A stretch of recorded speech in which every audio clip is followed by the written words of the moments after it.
L'imaginaire est un formidable outil pour concevoir le monde. C'est pourquoi nous vous proposons aussi des fictions sonores à chaque numéro de Chut Magazine. Cette fois-ci, pour ce numéro consacré au temps, intitulé Suspends ton scroll, c'est Lucia Pat, autrice de Bref de Psy, qui se lance dans un récit fictionnel inspiré de la réalité de son métier et qui questionne le rapport aux écrans chez les adolescents et adolescentes. À lire et à écouter de toute urgence.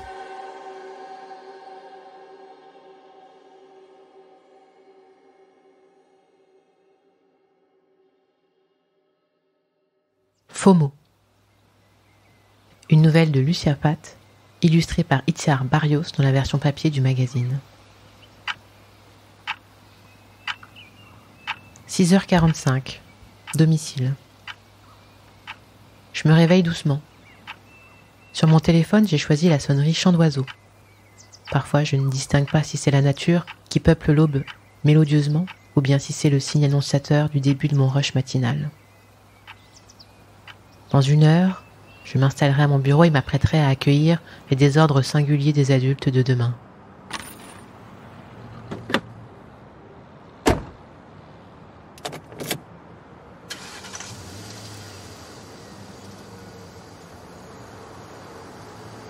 En tant que psychologue, j'ai choisi de travailler plus particulièrement auprès des enfants et des adolescents, car ils me semblent être les symptômes de ce monde.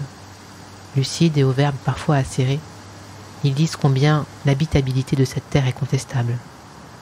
On ne saurait contredire leur argumentation et leur observation. On les dit en difficulté pour se projeter. Je m'interroge sur ce que nous leur léguons.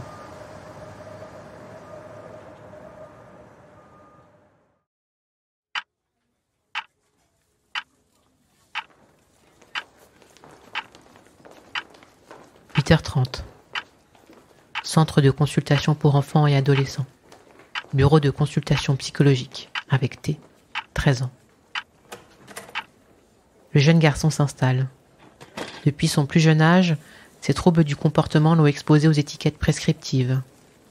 À moins de 10 ans, on lui prédisait déjà un destin de psychopathe. Je rencontrais pourtant un être immature, abîmé par des carences affectives qui l'empêchaient de croire en la fiabilité des plus grands. Toujours chargé d'un lourd sac à dos empli d'objets numériques, il m'avait toujours montré comme cet appareillage lui donnait un corps et un élan vital qui contraint sa pulsion de mort. Certaines séances, nos mains posées sur des enceintes Bluetooth, il renaissait de son terne quotidien avec des rythmes de trappe. Les murs du bureau vibraient et il jubilait. Grâce à des applications de son smartphone, il s'improvisait même DJ pendant quelques minutes.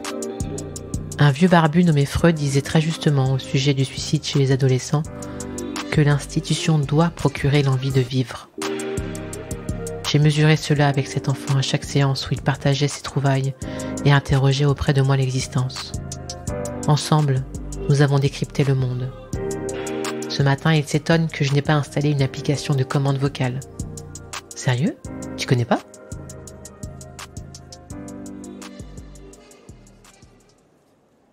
Subtil, T a démarré sa présentation en commençant par quelques questions.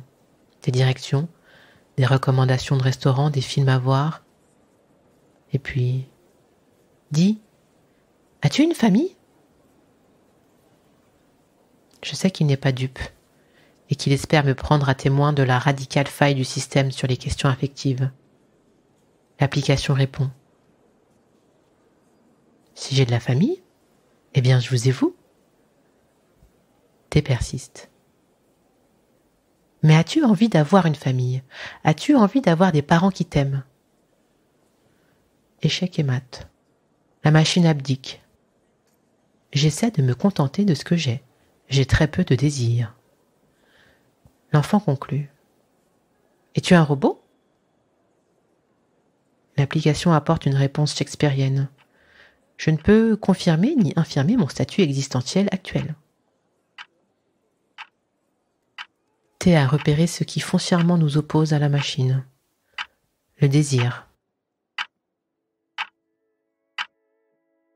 9h15, avec A, 16 ans. Depuis des semaines, la jeune femme se connecte tous les soirs sur un réseau où un homme lui impose des actes sexuels non consentis. Elle a cru en s'appareillant à ses fantasmes d'un autre qu'elle ne méritait que cela. l'humiliation, les injures, la douleur. On ne lui a pas appris les concepts de consentement. Lorsque son corps déjà très tôt a été outragé, personne n'a dit l'abus. La pulsion illimitée d'un prédateur l'a réduite ainsi à n'être plus rien. Sur son corps, elle a tracé des entames qui disent la honte d'être soi. Avec d'autres applis, elle a essayé de redessiner les contours d'une image d'elle-même, moins dégradée. L'essoufflement est vite arrivé pourtant. Elle a dénoncé le factice de ses accoutrements. Aujourd'hui, elle me fait part de ses décisions. Elle en a fini de ses mises en scène, de ses jérémiades au sujet de la robe à arborer. Elle préfère son pyjama de coton et le replie dans une chambre à coucher. Plus jamais elle ne sera un corps sali. Elle se demande s'il est possible ici-bas d'exister ainsi, loin de ces artifices aliénants. Elle sait que les mots recouvrent désormais son corps d'une enveloppe pacifiante.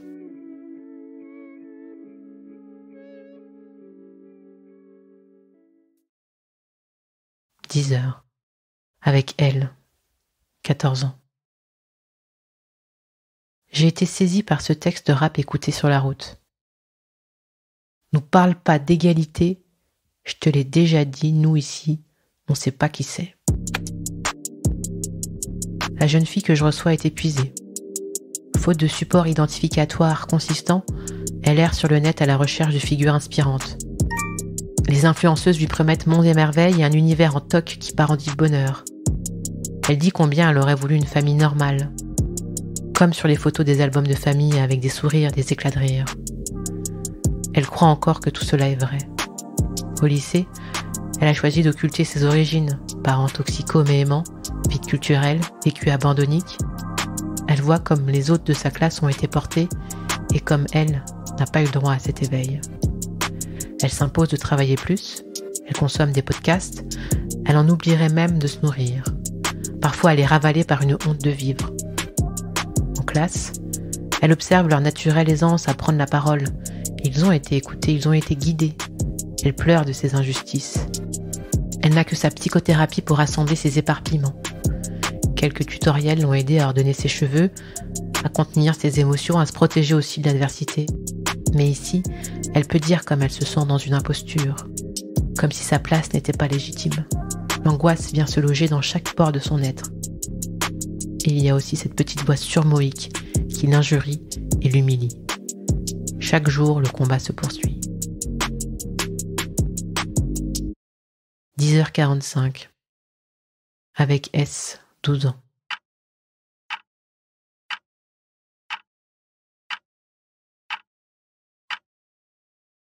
Les facteurs qui nous transcendent avaient trouvé le moyen de contraindre la Terre à s'arrêter. Une guerre bactériologique pouvait être l'une des sournoises versions de la destructivité de l'homme par l'homme. Jusqu'alors, des despotes aux égos dilatés brandissaient leur phallus nucléaire pour intimider, pensant que leur organe atomique leur donnait un peu plus de stature. Ceux-là croyaient encore que leur pathétique parade érectile leur donnait une légitimité. Il avait fallu substituer le distanciel au présentiel.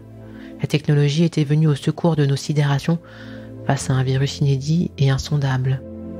Malgré les déliaisons entre les êtres, la créativité s'était installée dans les interstices. Avec ma collègue orthophoniste, nous avons appelé chaque semaine cette petite fille qui craignait non pas l'effondrement du monde, mais celui du lieu de soins qui l'abritait. Nous avons déployé l'imaginaire créatif pour offrir à cet enfant confiné dans sa précarité un environnement plus coloré, afin qu'elle puisse continuer à rêver. L'orthophoniste lui a enregistré des histoires pour qu'elle les écoute avant de s'endormir. Nous avons tous les trois écrit une fable qui a rendu cette séparation moins pénible pour l'enfant. La jeune fille a bien grandi, elle se remémore. Tu te souviens ? 11h30, avec E, 15 ans. Impossible de retourner en cours. Déjà avant tout cela, la jeune femme pressentait comment cela lui devenait difficile. Le groupe, la cacophonie dans les espaces et les postures autoritaires absurdes des adultes qui ne lui rappelaient que trop la violence qui avait détruit son foyer. Lunettes noires, bob, casque et vêtements amples sont devenus sa panoplie pour que personne ne dépasse ses barrières de protection entre elle et le monde. N'a pas supporté les appels téléphoniques pendant la pandémie. Elle a détesté que je voie la tristesse et la morosité des murs de sa chambre. Elle a dit comme elle a eu besoin au plus vite de déplacer son corps jusqu'ici où elle pose ses bagages quelques instants.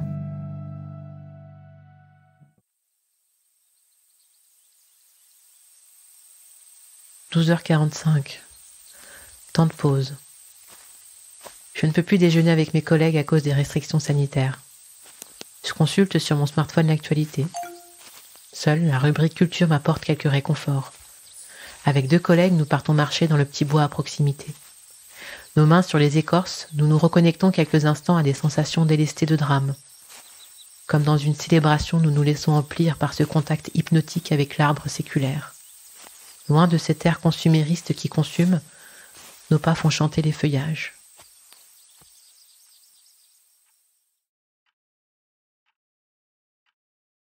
« 13h30. Avec M, 18 ans. La jeune femme qui s'installe dans le bureau aujourd'hui a longtemps détesté son corps.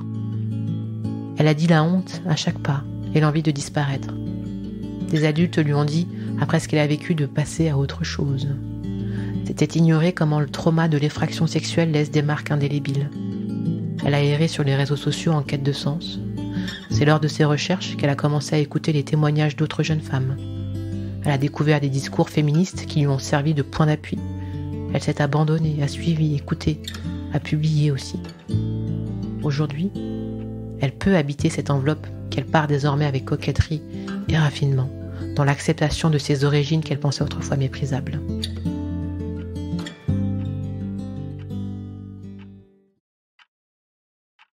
« 14h15. Avec M, 15 ans.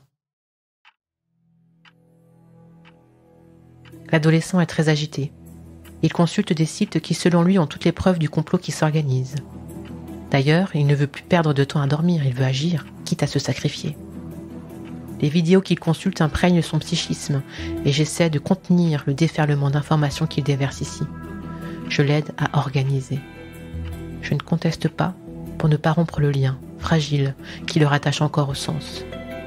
Mais je m'étonne, questionne et essaie d'introduire une dialectique qui rompe avec ces certitudes dictées par les individus mal intentionnés. Je le ramène doucement à la réalité. Sa collection d'insectes, son intérêt pour la société des fourmis. Je soutiens cela afin que cette passion l'aide à entrer en contact avec les autres. Pour lui, il est préférable que les écrans soient limités et que ses recherches restent encyclopédiques plutôt que politiques. La vie des micro-organismes lui offre des recherches infinies et apaisantes. Il préfère cela à ces humains qui le déçoivent tant.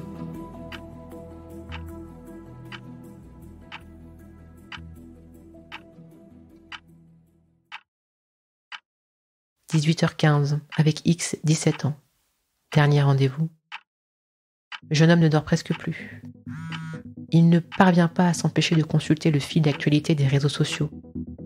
Il dit qu'il ne faut pas perdre ce fil au risque d'être exclu de son groupe de pairs au lycée. J'ai entendu parler de ce phénomène. Fear of missing out. L'anxiété de ratage. Il est persuadé que rater une information l'ostracisera. Il a souvent pensé au suicide. Les tutoriels sont en ligne et il a l'embarras du choix. Pendant les consultations, je lui propose de se mettre en mode avion afin d'expérimenter autre chose qu'un remplissage illimité de contenu qui l'épuise.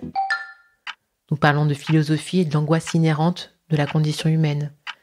Il n'est pas sans ironie sur l'absurde et l'éphémère. 19h09, supermarché. Il fait déjà nuit noire. Il me reste 21 minutes avant la fermeture. Les enseignes lumineuses me font mal aux yeux. Les gens ont des airs blafards sous les néons. Je me concentre sur ce que je suis censée acheter. Je pense à quel point les personnes âgées sont très sages avec leur liste de papiers sur lesquels elles rayent au fur et à mesure leurs achats. Cela évite la dispersion et d'être anesthésié par le marketing sensoriel agressif. 20h17. Home. Instant de contemplation en me ressourçant d'horizon. 22h22. Heure fétiche. Moment d'inspiration. Je commence l'écriture de nouvelles. Entre science-fiction et transhumanisme.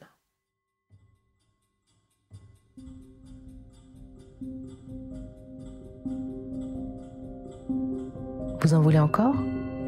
Si vous souhaitez en découvrir plus, vous pouvez vous abonner au magazine. Il est disponible en librairie, chez votre marchand de journaux ou sur notre boutique en ligne.